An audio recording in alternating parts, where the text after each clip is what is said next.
Hello, if you have one of those Toyota Sienna second generation, um, there's a well-known issue that there's a woodpecker clicking in the background. Actually, it's the motor servo doors are struggling to respond to your options. Let's say you want to move it from the top to the bottom. The servo doors are trying to move, but they, for some reason, because it's an old vehicle, it's not responding. So try not to change it.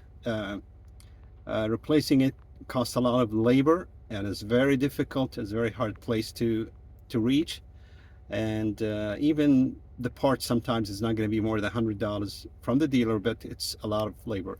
So the first thing, try to just flex the joints. Okay, switch it here all the way and wait for it to respond.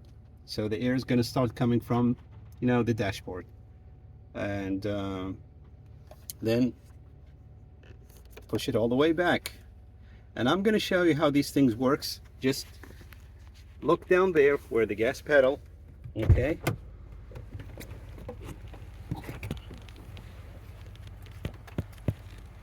Okay. Put your hands on the third knob, the one I've just showed you, and you're gonna see this thing is moving. All right, this is the bottom. Do you see it moving? This is the windshield. Okay, now back to the front, the top. So if you see these things moving, you're good. Just if you have clicking sound, try just to flex the joints a couple of times. Do it even if you are in winter or summer. Just every few months try to flex those joints.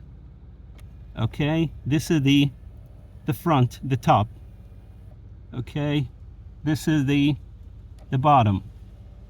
Okay, the same thing, there's a servo door for the hot air, and be careful, these you see these aluminum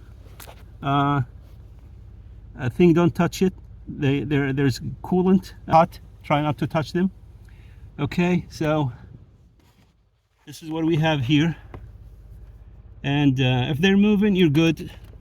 If you're hearing clicking sound that they're not responding, just try to do what I told you. Just flex the joints a couple of times and you're good to go.